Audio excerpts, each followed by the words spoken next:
Jadi kenapa kita ini ya tidak mampu memandang Allah yang sudah wujud dan yang nyata itu? Karena kita selalu tertipu memandang bentuk dan rupa. Ya. Lalu bagaimana supaya kita mampu memandang Allah itu dalam segala bentuk dan rupa?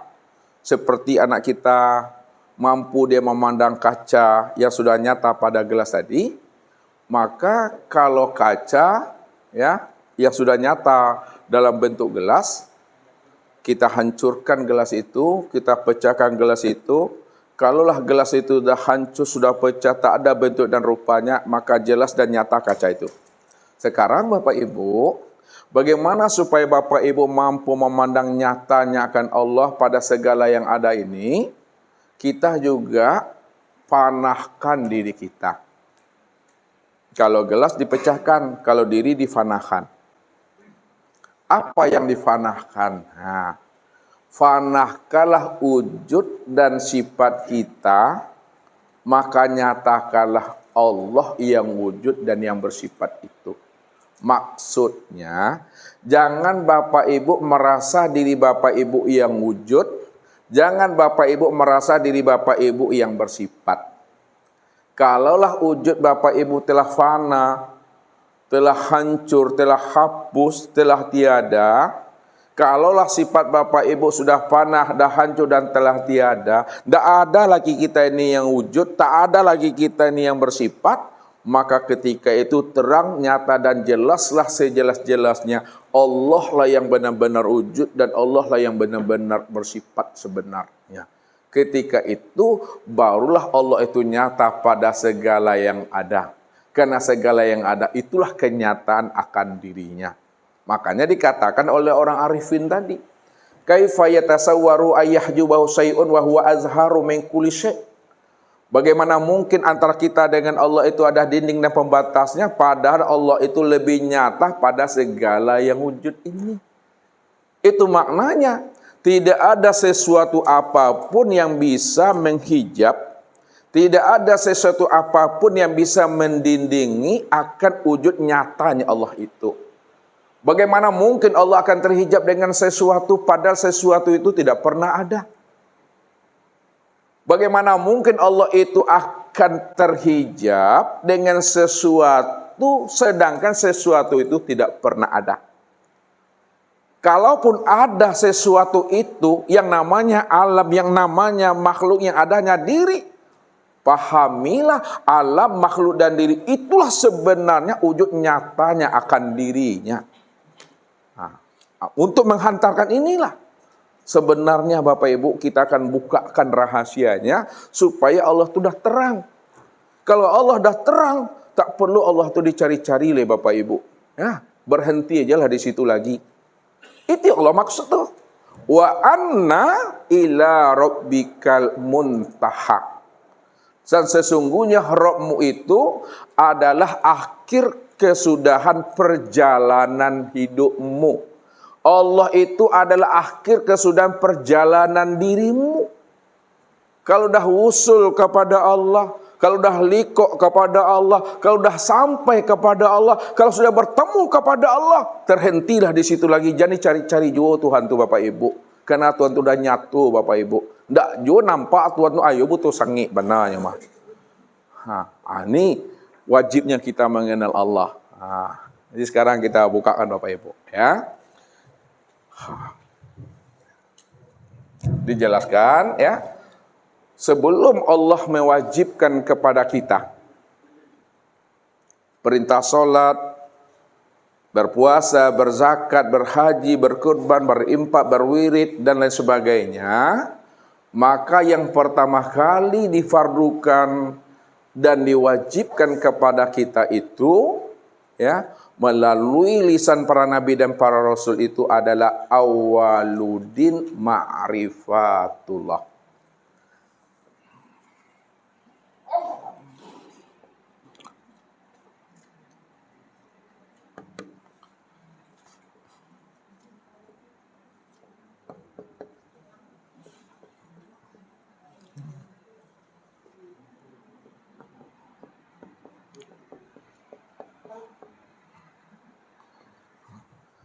Awaludin ma'rifatullah. Awal agama itu adalah mengenal akan Allah. Nah, jadi maksudnya awal mulanya kita beragama, awal mulanya kita mendirikan sholat itu maksudnya. Awal mulanya kita menunaikan ibadah puasa, berzakat, berhaji, dan ibadah-ibadah yang lainnya itu adalah mengenal Allah lebih dahulu Bapak Ibu. Sebab kalau kita tidak mengenal Allah lebih dahulu, lebih awal, bagaimana kita ini mengingat akan Allah? Tak mungkin Bapak Ibu bisa mengingat seseorang kalau seseorang yang Bapak Ibu ingat itu Bapak Ibu belum mengenalnya. Bapak Ibu belum berjumpa dengan dirinya. Bapak Ibu belum bermusahadah dengannya. Bapak Ibu belum bermuwajahah dengan dirinya. Bagaimana mungkin kita ini bisa mengingat Allah kalau Allah yang kita ingat itu kita belum mengenalnya? Nah, lihat santar sini dulu. Ya. Bagaimana mungkin, nah ini bahasa Ustadz, bagaimana mungkin kita akan bisa mengingat Allah tanpa kita ini bermakrifat kepadanya, mengenal akan dirinya? Tak mungkin kita itu bisa mengingat Allah kalau kita belum mengenal.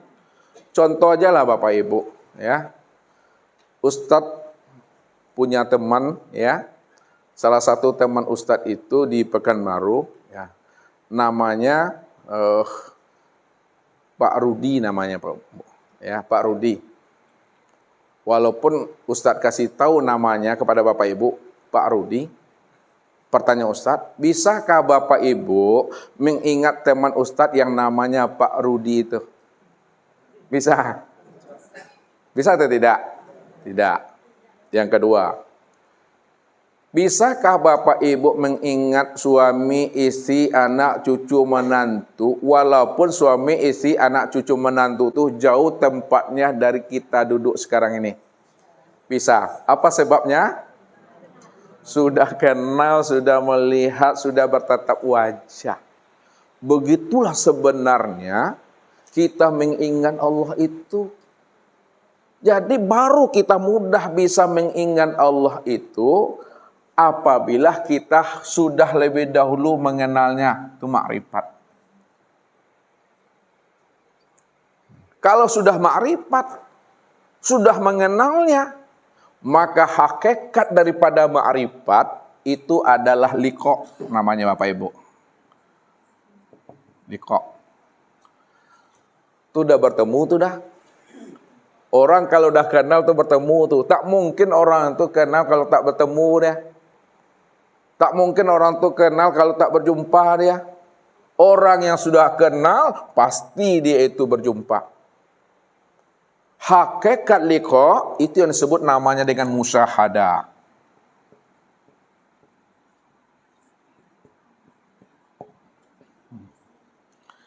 Orang kalau sudah liqa, sudah bertemu, sudah bersua, pasti dia menyaksikan tuh. Tak mungkin dia bertemu tapi tak melihat. Tak mungkin dia itu berjumpa tapi tidak menyaksikan. Jadi kalau sudah berliqa, pasti dia musyahadah, melihat dan menyaksikan. Hakikat musyahadah, hakikat menyaksikan itu adalah bermuwajahah. Orang kalau sudah menyaksikan, kalau sudah melihat, pasti dia sudah bertatap wajah. Ya. Siapapun Bapak Ibu jumpai dia, lalu Bapak Ibu sudah menyaksikannya, bertatap wajah dah sudah. Tak mungkin dia bertatap wajah kalau dia tidak menyaksikan. Siapa yang sudah bermuwajahah, bertatap wajah, hakikat bermuwajahah, bertatap wajah dengan Allah itu adalah fana. Jadi orang kalau sudah bermuwajahah, bertatap wajah, itu dipastikan dirinya fana. Dipastikan dirinya hilang di situ. Hilang wujudnya tuh. Hilang sifatnya. Hapus wujud dirinya, hapus pula lah wujud sifatnya, fana dia tuh. Kalau sudah fana, maka terjadilah namanya baqa. Nah, itu adalah berkekalan. Sekarang Bapak Ibu, jalan untuk sampai kepada baqa, ya, itu adalah fana. Jalan fana adalah bertatap wajah. Jalan bertatap wajah adalah bermusyahadah, menyaksikan. Jalan bermusyahadah adalah liqa, berjumpa. Jalan berjumpa itu adalah ma'rifat.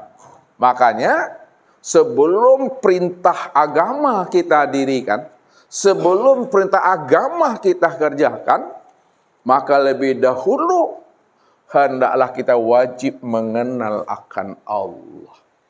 Itu. Karena Allah itu ruhnya ibadah. Allah itu rahasianya dari sekian ibadah.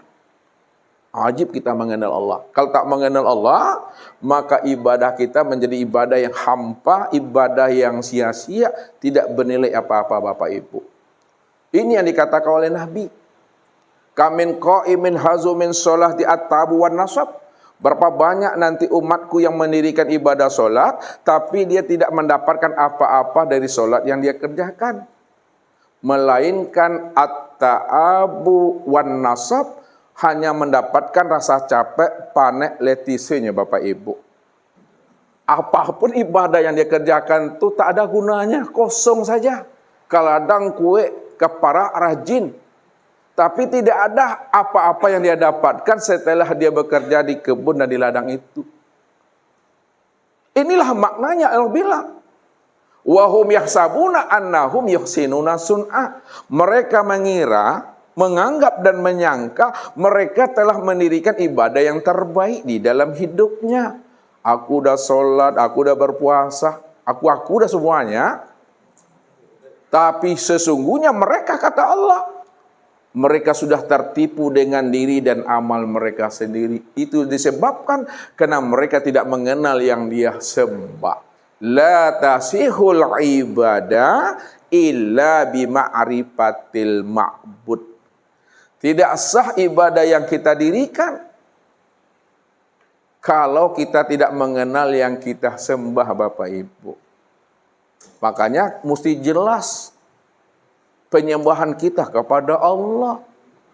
Jangan Allah yang disembah itu Allah yang tak jelas. Allah yang jelas. Allah yang terang. Makanya di dalam rukun Islam, sebelum adanya sholat, apa yang pertama dalam rukun Islam itu? Apa ibu-ibu? Sebelum sholat apa? Syahadat. Syahadat itu apa artinya tuh Pak? Menyaksikan. Kalaulah syahadat itu menyaksikan, berarti yang kita saksikan siapa di situ? Allah kan? Asyhadu an la ilaha illallah. Aku bersaksi tidak ada ilah melainkan Allah.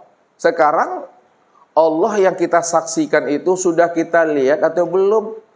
Atau Allah dalam bentuk imajinasi? Atau Allah dalam bentuk khayalan? Atau Allah dalam bentuk pikiran kita? Apa yang kita imajinasikan, apa yang kita khayalkan, apa yang kita pikirkan itu bukan aku, kata Allah. Makanya Allah yang kita saksikan itu mesti benar-benar sudah kita lihat terang dan jelas. Supaya apa? Supaya sholat yang kita dirikan nanti menjadi sholat yang benar-benar ingat kepada Allah itu. Wa aqimi sholata. Wa aqimi sholata apa? Lizikri.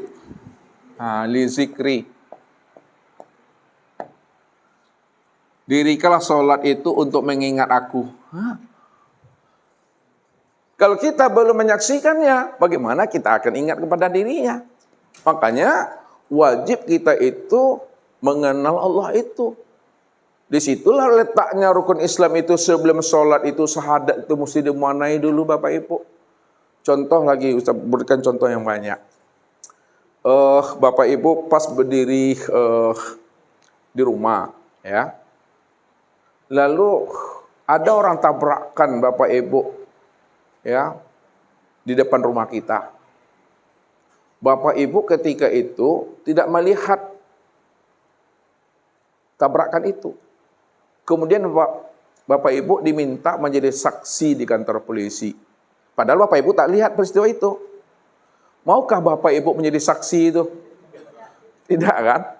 Kalau menjadi saksi juga, saksi apa namanya? Saksi palsu itu. Sudah jelas kita tak melihat, pingin pula jadi saksi kita. Iya, jadi saksi palsu di situ. Orang yang bersaksi asyhadu an la ilaha illallah wa asyhadu anna Muhammad Rasulullah, namun dia belum menyaksikan Allah dan Muhammad itu.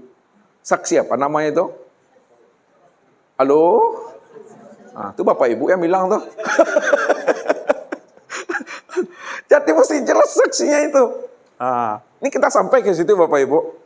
Ya kalau nggak sampai jangan disuruh Ustaz keluar dari sini. Nah, itu sampai. Ya, makanya wajib mengenal Allah itu. Nah, lalu bagaimana jalan mengenal Allah? Nah, bermasuk kita ini ya. Ya. Jalan untuk mengenal Allah ini wajib kita ini mengenal diri. Nah, jalan mengenal Allah itu wajib mengenal diri. Makanya orang-orang kasab, orang-orang tua kita yang sudah usul kepada Allah, dia selalu menghantarkan kaji ini dengan kias dan perumpamaan. Apa kata mereka? Baca alam pada diri. Baca diri di dalam diri. Di dalam diri ada diri, di dalam diri ada rahasia diri. Di dalam rahasia diri itulah aku wujud terang dan nyata pada diri itu. Ini pesan yang disampaikan Nabi. Man talabal maula bi ghairi nafsin faqad dolalan ba'idah. Siapa yang ingin bermakrifat kepada Allah, siapa yang ingin berlikok kepada Allah, siapa yang ingin bermusyahadah dengan Allah, siapa yang ingin bermuajahah dengan Allah, siapa yang ingin mencari dan menemui Allah keluar daripada dirinya, maka dia berada pada kesesatan yang sangat jauh. Jadi Bapak Ibu mencari Tuhan itu jangan kemana-mana, jangan bertapa-tapa pula di gunung, di gua, di hutan-hutan belantara, Gondoruo yang menjumpu bekus itu, ulah menimbal nyamuk. Ya, untuk mencari dan menemui Allah, carilah ke dalam diri, tililah ke dalam diri ini. Kalau kita mau berusaha sungguh-sungguh, ada keinginan kita untuk mencari dan menemui Allah, karena satu saat kita akan pulang dan kembali kepada Allah. Apa jawaban Allah? Lanahdiyannahum subulana. Kami akan bentangkan jalan petunjuk kami. Kami akan bukakan tabir rahasia diri kami kepada dirimu. Jadi Allah membukakan tabir rahasia itu kepada kita, kepada orang-orang yang bersungguh-sungguh. Kalau udah ada keinginan kita itu untuk mencari dan menemui Allah, Allah pasti berikan jalan. Itu yang Allah bilang itu. Wallazina jahadu fina lanahdiyannahum subulana itu. Siapa yang bersungguh-sungguh untuk mencari dan menemui aku sebelum habisnya usia umurnya, sebelum ruh itu melepaskan akan cangkangnya, kami sendiri akan membukakan rahasia diri kami kepada dirimu, kata Allah. Tak payah kamu mencari-cari aku, kata Allah. Maka alam inilah alamat Tuhan. Diri kita inilah alamat Tuhan yang paling nyata. Apa kata Allah? Sanurihim ayatina fil afaq wa fi anfusihim hatta yatabayyana lahum annahul haq wa fil ardi ayatul lil mukminin wa fi anfusikum afala tubsirun. Kami telah memperlihatkan tanda-tanda wujud kezohiran kami. Maknanya kami telah memberitahukan kepada dirimu alamat kami yang ingin berjumpa dan bersua kepada kami, kata Allah. Mana alamat Tuhan? Alamat Tuhan itu inilah alam semesta. Inilah langit dan bumi. Alamat aku yang paling nyata dan sempurna. Itu nyata alamat aku pada dirimu. Hatta yatabayyana lahum annaul haq. Siapa yang mau mencari alamat aku ke dalam dirinya, pasti dia mampu menemui akan aku. Karena aku lebih nyata dan lebih terang daripada dirinya, kata Allah. Wa fi anfusikum afala tubsirun. Aku telah wujud pada dirimu. Aku telah nyata pada dirimu. Tapi kenapa kamu tidak mampu memandang, melihat, dan mencari serta menemuinya, kata Allah. Jadi alamatnya sini. Itu yang Ustaz maksud tadi. Baca alam pada diri, baca diri di dalam diri ada diri dalam diri, ada rahasia diri. Dalam rahasia diri itulah aku wujud nyata menjadi rahasia dirimu yang sebenar-benarnya. Jadi tak boleh kita mencari Tuhan itu kemana-mana, kan nggak bersobok Bapak Ibu. Ke dalam diri ini, itu jalannya. Apa rahasianya? Mencari, menemui, mengenal Allah itu pada diri. Siapa diri Bapak Ibu yang sebenarnya? Ini Allah bilang. Ini Allah yang bongkar rahasia insan. Kata Allah, al-insanu sirri wa ana siruhu. Insan itu adalah rahasiaku, wa ana siruhu, dan akulah rahasianya. Insan itu rahasiaku dan akulah rahasianya insan itu. Makanya untuk mengenal Allah, jalannya mengenal diri. Siapa yang telah mampu mengenal dan memahami akan dirinya, pasti dia mampu mengenal dan menemui akan Tuhannya. Siapa yang sudah mengenal, menemui akan dirinya, disitulah dia mengenal dan menemui akan Tuhan.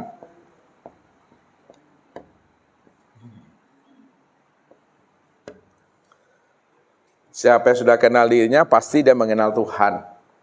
Ya, man arafa nafsahu, man arafa nafsahu, faqad arafa rabbahu. Siapa yang telah kenal akan dirinya, faqad arafa rabbahu, pasti dia kenal akan Tuhannya. Jadi siapa yang kenal diri, pasti dia kenal Tuhan. Dan siapa yang sudah kenal akan Tuhannya, maka dipastikan binasalah dirinya. Siapa yang sudah kenal Tuhan, ya, Tuhan yang benar-benar wujud, Tuhan yang benar-benar bersifat, ketika itu binasalah diri kita ini. Man arafa rabbahu, man arafa rabbahu fasadal jasad, fasadal jasad.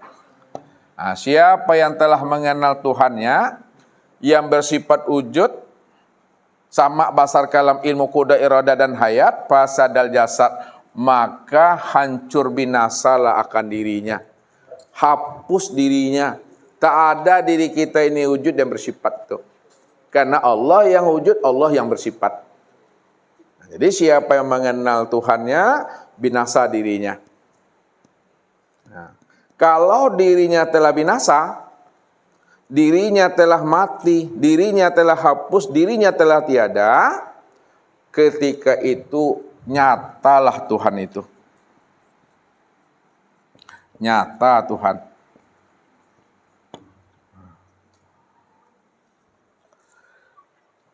La ilaha illahu kullu syai'in halikun illa wajhahu. La ilaha illa huwa kullu syai'in halikun illa wajhahu. Tidak ada yang wujud melainkan Dia. Ya, tidak ada yang wujud melainkan aku. Itu maknanya itu, aku dekat tuh. Kullu syai'in, tiap-tiap segala sesuatu, halikun, tidak ada. Jadi yang dikatakan sesuatu itu Bapak Ibu, langit dan bumi. Yang dikatakan sesuatu itu sekalian alam. Hakikatnya halik, enggak ada. Hakikatnya binasa, hakikatnya hapus. Kalaulah hakikatnya hapus, tidak ada, illa wajahahu, melainkan yang ada dan wujud sebenar-benarnya adalah dirinya semata-mata. Ya, inilah yang Ustadz katakan sama Bapak Ibu tadi, ya. Adakah yang wujud selain Allah? Kan tidak ada. Adakah alam selain Allah? Juga tidak ada. Adakah sesuatu selain Allah? Juga tidak ada. Yang ada itu semata-mata adalah Allah. Kenapa yang ada semata-mata adalah Allah? Karena Allah itulah ahad satu-satunya. Qul huwallahu ahad. Qul huwallahu ahad. Katakanlah dia Allah itu ahad. Nah, ahad ini kan Esa tadi Ustaz bilang. Esa itu adalah satu. Satu itu adalah tunggal. Tunggal itu tak ada duanya. Apa makna Esa satu tunggal tidak ada duanya? Itu maknanya hanya dia. Satu-satunya. Itu dia maksudnya. Hanya dia satu-satunya, maksudnya tidak ada diri yang lain selain daripada dirinya. Kenapa tidak ada diri yang lain selain daripada dirinya? Karena dialah yang ahad, dialah yang esa, dialah yang tunggal semata-mata. Kalau dia cuma yang ahad, esa, tunggal semata-mata, tidak ada diri yang lain selain pada dirinya, maka alam sesuatu itulah dikatakan kenyataan untuk memandang nyatanya akan wujud Allah. Nah, saya ulang lagi. Alam dan sesuatu itu, itulah kenyataan tempat memandang akan nyatanya wujud diri Allah yang ahad, yang esah, yang tunggal, yang satu-satunya itu. Akan tetapi Bapak Ibu, ini ada juga tetapinya. Akan tetapi memandang kesempurnaan nyatanya wujud Allah pada sekalian alam, pada sesuatu, nyatalah kesempurnaan memandang wujud Allah itu pada insan. Insan itulah kesempurnaan tempat memandang nyatanya akan wujud Allah itu. Kalaulah insan ini tempat memandang kenyataan akan wujud Allah, apanya Allah yang terpandang pada insan itu? Yang terpandang pada insan itu adalah zatnya Allah. Itu adalah sifatnya Allah, itu adalah asmanya Allah, dan itu adalah af'alnya Allah. Jadi yang terpandang pada insan itu adalah zat Allah, sifat Allah, dan asma Allah. Karena insan ini tanpa memandang zat, sifat, dan asma Allah, maka disebutlah insan itu bahasa hakikatnya, bahasa tauhidnya wujudullah. Wujudullah. Atau bahasa lainnya ainullah. Ainullah atau hakikatullah. Wujudnya Allah, nyatanya Allah, yang sebenar-benarnya Allah itu. Kalaulah memang insan itu tempat memandang nyatanya zat Allah, sifat Allah, asma dan af'al Allah, pertanyaannya, af'al Allah pada insan kemana memandangnya? Af'al Allah pada insan ini memandangnya kepada tubuh. Tubuh inilah tempat memandang af'al Allah, fi'il Allah, perbuatan Allah itu. Apa kata Allah? Wallahu khalaqakum wa ma ta'malun. Allah lah yang menjadikan dirimu dan apa-apa yang kamu perbuat. Kul kullu min indillah, tiap-tiap segala sesuatu itu semuanya berasal dari diriku. Tuh. Yang kedua, tempat memandang asma Allah pada insan itulah pada hati.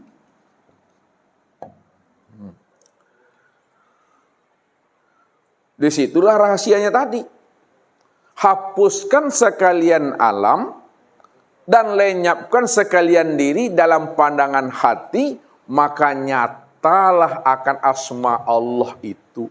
Allah lah yang wujud pada sekalian alam, Allah pula lah yang nyata pada sekalian diri. Yang ketiga, untuk memandang sifatnya Allah pada insan, maka nyatalah pada ruh. Ruh itulah yang dikatakan sifatullah itu. Sifat Allah. Dan yang terakhir, tempat memandang zat Allah pada insan, nyatalah pada sir. Sir itu adalah rahasia Allah. Maka dikatakan insan itu disebut rahasia Allah. Siapa yang telah mengenal akan rahasia insan, pastilah dia mengenal Allah, karena Allah itulah yang menjadi akan rahasia dirinya. Al-insanu siri wa ana sirruhu.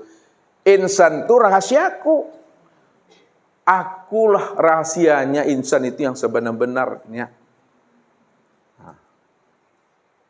Disitulah rahasianya Allah katakan.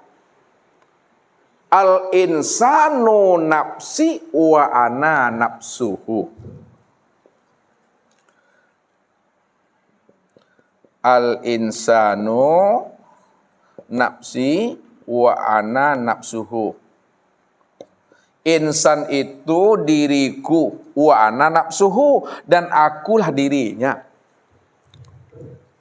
Tidak ada diri siapa-siapa di situ. Makanya orang yang telah mengenal insan sebagai rahasia nyatanya memandang zat Allah, sifat Allah, asma dan af'alnya Allah, disitulah dia telah mengenal akan Allah itu. Disitulah dia telah berliqa'ah dengan Allah. Disitulah dia bermusyahadah dengan Allah. Disitulah dia telah bermuwajahah dengan Allah itu. Siapa yang telah bermuwajahah dengan Allah, maka terjadilah fana billah dan baqa billah. Yang kedua, ia menjadi persoalan kita. Mana yang dikatakan diri? Tuh. Ini mesti pahami nih. Mana yang dikatakan diri? Kalau kita memang mengenal Allah itu mengenal diri, siapa yang kenal diri, kenal Tuhannya. Siapa yang kenal Tuhannya, binasa dirinya. Siapa yang telah binasa dirinya, nyata Tuhan. Kalau sudah nyata Tuhan, sempurna nyatanya Tuhan pada insan, maka ketika itu kita telah mengenal Allah. Namun yang menjadi persoalan yang kata Ustadz, mana yang dikatakan sebenar diri itu? Mana yang dikatakan seakmal diri? Mana yang dikatakan diri yang sejati? Mana yang disebut sejatinya diri?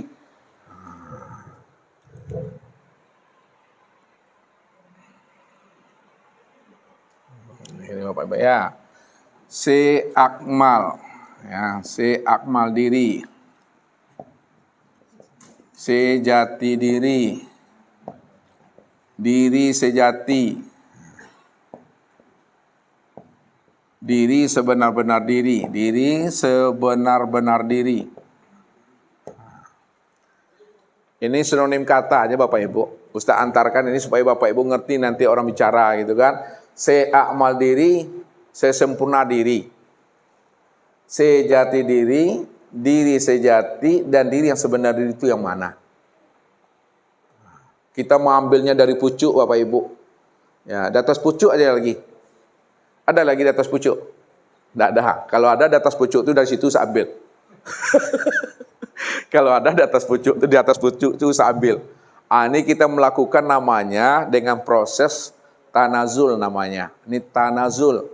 Tanazul itu mengambilnya dari atas ke bawah.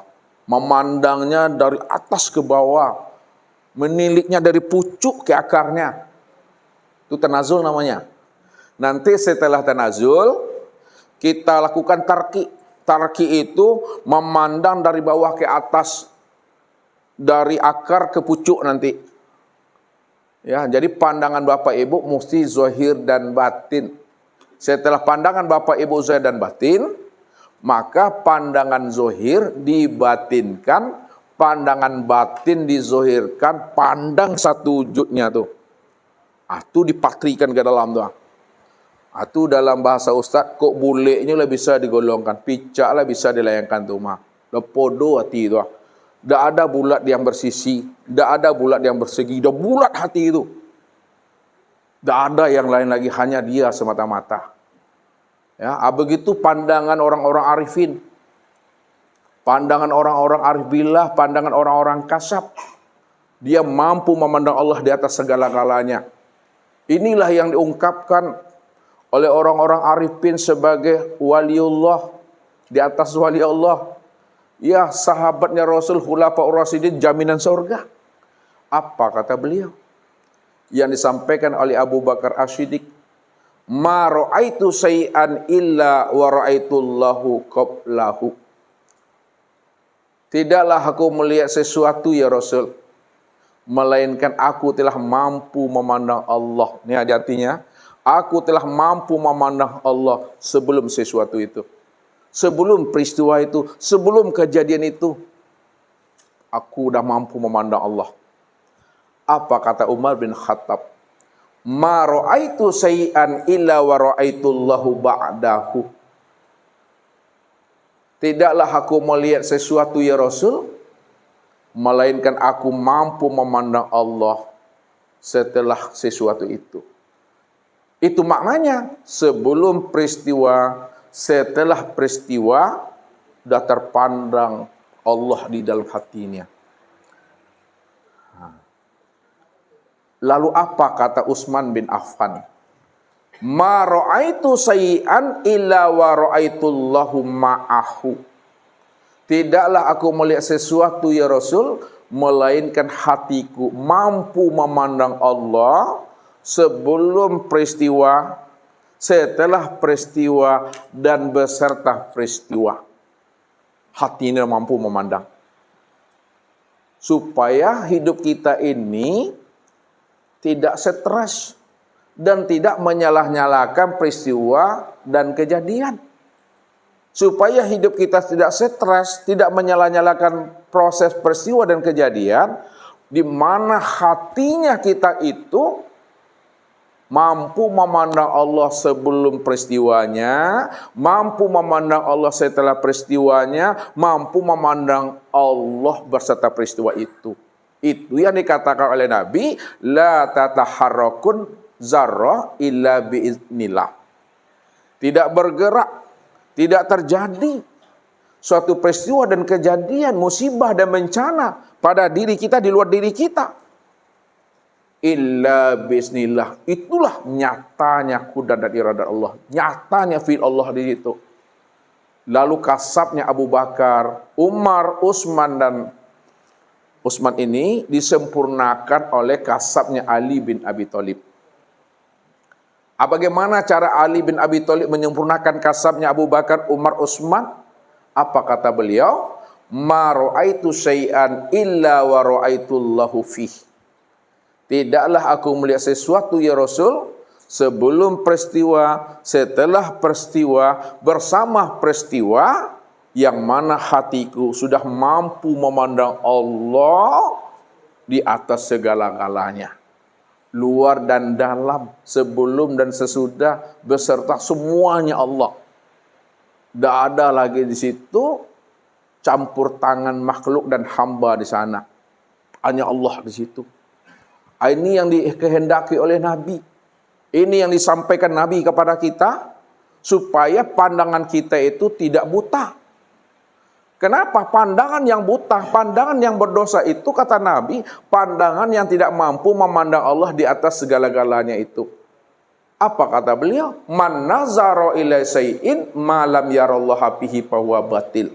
Barang siapa yang bisa memandang kepada sesuatu, pandangnya ayahnya, pandangnya ibunya, pandang suami, istri, anak, cucu, dan menantu, dipandangnya peristiwa dan kejadian, lalu dia tidak mampu memandang Allah yang sudah wujud dan nyata pada ayah, pada ibu, pada suami, pada istri, anak, cucu, dan menantu, pada peristiwa dan kejadian, tak mampu dia memandang Allah di atas segala-galanya.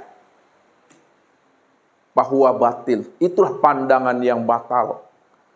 Pandangan yang batal itu pandangan yang sia-sia. Pandangan sia-sia itu pandangan yang tidak bernilai ibadah, tidak berfaedah. Pandangan yang tidak bernilai ibadah dan faedah, itulah pandangan yang berdosa itu. Kenapa kita tak mampu memandang Allah? Padahal Allah nyata pada peristiwa dan kejadian. Karena dia yang menciptakan peristiwa dan kejadian, maka dialah yang nyata pada peristiwa dan kejadian itu. Itu pandangannya. Makanya kita kenali diri, mana diri kita. Ini jalannya Bapak Ibu. Sekarang awak kubak kaji itu, Ustaz perteli diri Bapak Ibu itu, yang mana yang sebenar diri itu. Yang sebenar diri, yang seakmal diri, yang sejati diri, yang diri yang sejati, nah, itu tiada lain, ya. Kita pindahkan yang situ Pak, itu yang diri itu kita sini letak. Yang sebenar diri, sejati diri, seakmal diri, itu adalah Tuhan.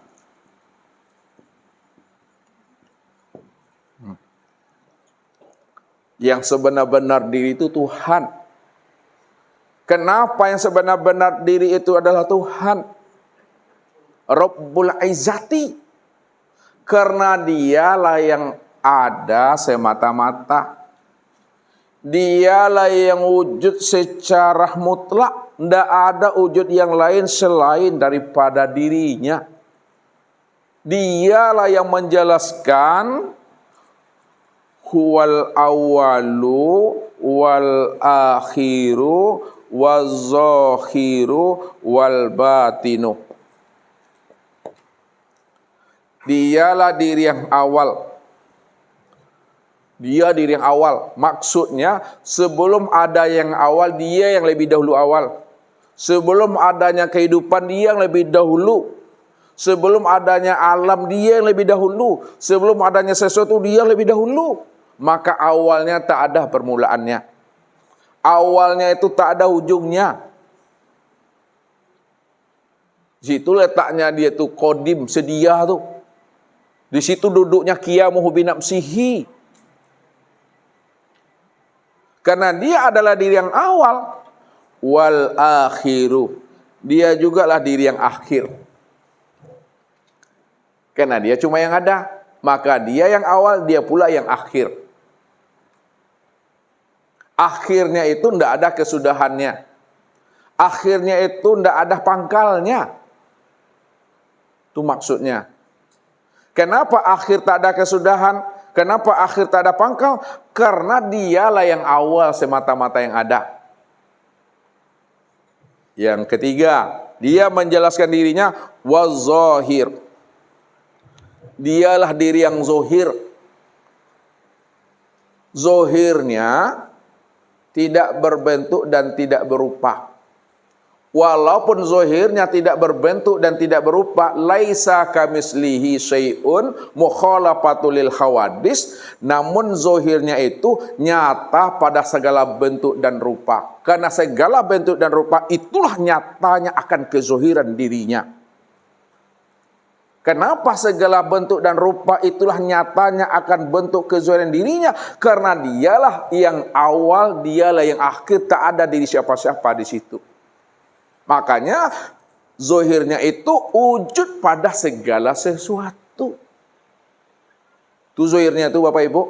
Zohirnya itu wujud pada segala sesuatu dalam bentuk rupa yang berbeda. Nama yang bermacam-macam. Wal batinu. Dan dialah diri yang batin. Batinnya itu tidak tersembunyi. Walaupun batin itu artinya tersembunyi, namun batinnya itu benar-benar terang, batinnya itu benar-benar nyata, Batinnya itu benar-benar wujud pada segala yang ada ini. Segala yang ada ini, segala yang terang dan segala yang nyata. Itulah diri yang batin itu yang sesungguhnya, Bapak Ibu. Nah, Ustaz menghantarkan ini, pelan-pelan kita menghantarkannya. Ini masih, ini dulu. Kita ambil dua saja dulu Bapak Ibu. Wa zahiru wal batinu. Nah, ini. Ya walaupun namanya dua, hakikatnya satu tuh. Antara zohir, ini zohir, dan batin, mana yang sebenar wujud? Antara zohir dengan yang batin yang sebenar wujud? Yang batin. Nih Bapak Ibu, ini batin. Zohir, batin. Antara zohir dengan yang batin, yang sebenar wujud itu adalah yang batin. Pertanyaannya, kalaulah yang sebenar wujud itu adalah yang batin, lalu yang zohir ini apa bagi yang batin? Kenyataan. Yang zohir ini kenyataan apa? Kenyataan diri yang Yang zohir ini kenyataan diri yang batin. Baru Bapak Ibu tilik, dipatri ke dalam bahasa Ustadz. Kalaulah yang zohir ini kenyataan diri yang batin, wujud yang batin, maka yang zohir inilah yang sebenar-benarnya. Ya, yang zohir inilah sebenar-benarnya yang batin itu. Maka segala yang wujud ini, segala yang zohir ini, segala yang terang ini, itulah sebenarnya wujud yang batin itu. Ya.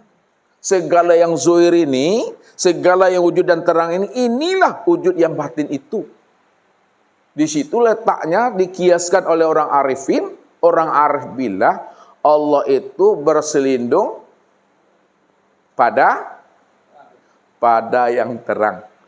Nah, kalau kita berselindung pada yang terang, pada gelap.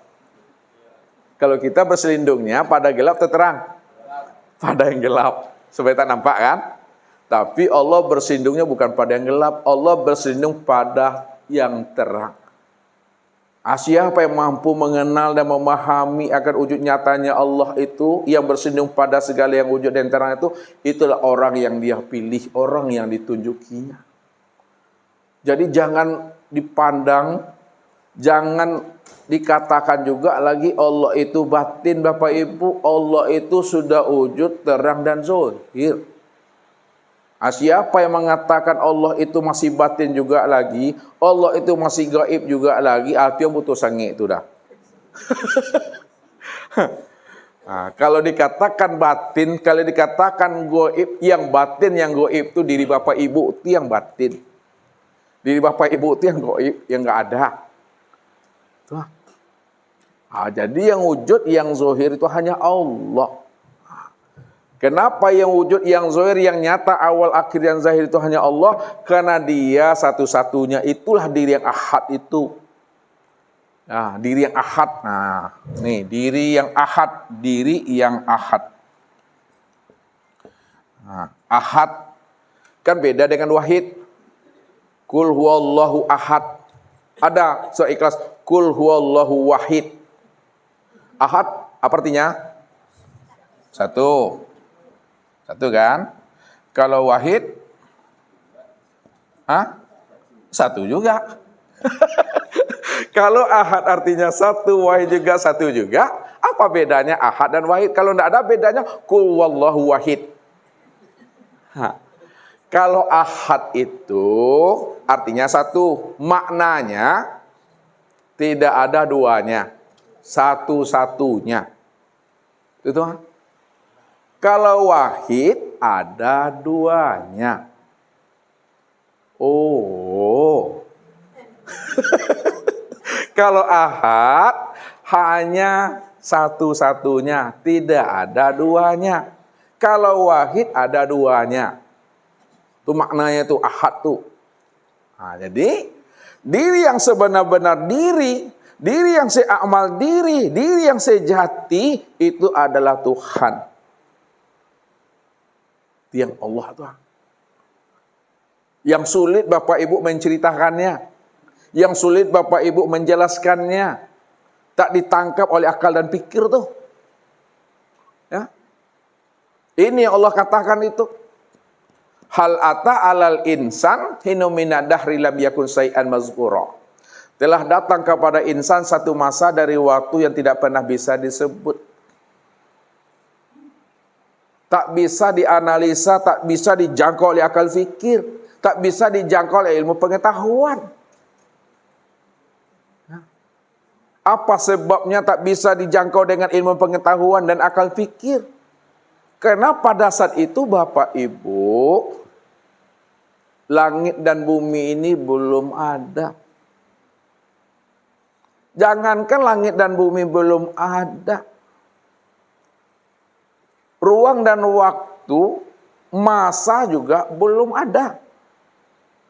Jangankan ruang dan waktu. Aras luh kursi mahfuz juga belum ada.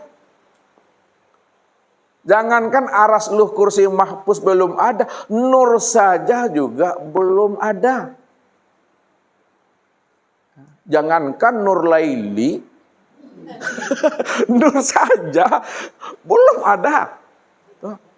Jangankan nur, namanya saja yang Allah tuh juga belum ada. Allah tuh belum bernama Bapak Ibu. Nama dirinya belum ada. Bagaimana Bapak Ibu menyebut? Bagaimana Bapak Ibu menjelaskannya itu? Bagaimana Bapak Ibu berpikir itu? Alam belum ada, langit dan bumi belum ada, surga neraka belum ada, nur belum ada. Namanya saja sebagai Allah juga belum ada. Lalu siapa yang ada? Yang ada ketika itu adalah si Maha Ada. Si Maha A. Kata-kata si Maha Ada pun juga belum ada. Hanya dia satu-satunya. Kata-kata hanya dia satu-satunya juga belum ada. Pokoknya dia Ustaz. Pokoknya dia juga belum ada. Entah itu juga belum ada. Apa sebabnya? Dirinya itu betul-betul kosong. Kata-kata kosong pun juga belum ada. Ini yang dikatakan maqam la ta'yin. La sautun wala harpun itu. Jalai Bapak Ibu tuh. La ta'yin itu belum nyata. Bukan dia tidak ada. Lihat nih. La ta'yin ini. Ya, la ta'yin. Belum nyata. Ya, bukan belum ada. Belum nyata. Belum zahir. Belum wujud. Belum bisa dikenal. Belum bisa diceritakan. Belum bisa dibahas. Itu yang disebut namanya la ta'yin. Itu yang disebut namanya la sautun wala harfun bil haqqi ilallah. Nih. La sautun wala harfun bil haqqi ilallah. Tidak ada suara, tidak ada huruf, melainkan hanya dia. Kata-kata la sautun wala harfun itu juga belum ada. Ini hanyalah bahasa ya untuk menjelaskan kepada kita tentang rahasia dirinya. Hanya dialah sebenar-benarnya yang ada sebelum adanya sesuatu itu. Makanya pada makom ini la ta'yin la sautun wala harfun bil haqqi ilallah, karena dia semata-mata yang wujud dan yang ada, maka disebutlah namanya, dinamai namanya. Usah lagi pelan-pelan ya. Coba suon makan nih mah. Ya. Karena belum nyata lagi, tidak ada kata dan suara di situ, belum bisa dikenal, belum bisa diceritakan. Karena dia belum bisa diceritakan dan belum dikenal, hanya dirinya semata-mata yang ada, maka dinamailah dia, dinamai keadaan yang seperti itu, dinamai, bahasanya kita apa tuh, dinamai, disebut, disebutlah dengan zatul haq. Ini istilahnya tuh. Zatul haq disebut namanya zatul bihal. Disebut namanya zatul bahdi. Disebut namanya wujud mutlak. Disebut namanya wujud hakiki. Disebut namanya wujud muhit. Zatul haq, zatul bihal, zatul bahdi, wujud mutlak, wujud hakiki, wujud muhit, juga disebut namanya dengan hu. Hu. Dia. Karena dia nggak bisa disebut, nggak bisa diceritakan, membuat akal ini buntu, paning aku. Ya, paning, nggak tahu paning aku. Terheran-heran aku, terkaget-kaget aku. Itulah yang disebut namanya dengan Allah. Lihat, itu yang disebut namanya dengan Allah. Allah tuh yang tak bisa disebut tuh yang Allah Bapak Ibu. Kalau disebut tuh bukan Allah tuh. Apa namanya tuh? Lafaz Allah, huruf Allah, kalimah Allah, tulisan Allah, lafzul jalalah namanya. Nah, jadi Allah tuh tak bisa disebut. Allah tak bisa diciptakan. Ya. Kalau disebut, diciptakan itu bukan Allah tuh, lafaz Allah tuh. Tulisan Allah tuh, huruf alif lam ha, yang nggak bisa disebut. Yang nggak bisa disebut, yang membuat otak nih panik aku, ya, itu yang Allah tuh. Makanya Allah itu nama yang sempurna daripada zat itu. Hal ta'lamu lahu samiyan. Adakah nama yang lebih sempurna lagi selain daripada dia? Nggak ada lagi. Itu yang disebut nama Ismul Al-A'zam tuh dah. Ismul Al-A'zam. Apa artinya dah? Nama yang agung. Di mana letak sempurnanya? Kita lihat. Kan ingin tahu juga kan? Nggak cancang-cancang kaji. Bapak Ibu boleh tahu dicancang kaji. Dicatuk-catuk ya. Dikoyak-koyak. Disobek-sobek, dicencang. Ya, disobek-sobek. Kalau Ustaz dikupas. Di mana letak sempurnanya? Ini kita bermain ya. Allah. Ya, letak sempurnanya Allah itu maknanya Allahul Lazi khalaqas samawati wal ard. Tuh, yang pertama. Yang kedua, kita hilangkan huruf alifnya nih. Apa bunyinya lagi Bapak Ibu? Lillah. Apa maknanya? Lillahi ma fis samawati wal ard. Kita hilangkan lam awalnya, apa lagi bacanya? Lahu ma fis samawati wal ard. Kita hilangkan lam akhirnya, apa lagi bacanya? Huwal awalu wal akhiru wal zohir wal batin. Hilangkan lagi hu-nya, apa lagi? Apa lagi itu? Allazina yu'minu bil ghaibi. Tuh. Kosong tuh. Berimanlah kepada yang gaib tuh. Yang gaib itu itulah sebenarnya yang maha ada itu. Yang gaib itu itulah sebenar-benarnya yang wujud tuh. Makanya segala yang ada, segala yang wujud berasal daripada tiada. Yang tiada itulah wujud yang sebenar ada. Wujud yang sebenar ada itulah yang bernama Allah. Yang disebut Rabbul Izzati itu. Tuhannya zat. Kalau dikatakan Rabbul Izzati Tuhannya zat, yang Allah yang sebenar Allah itu bukan Rabbul Izzati itu. Di balik Rabbul Izzati itu yang dia. Apa di balik Rabbul Izzati itu?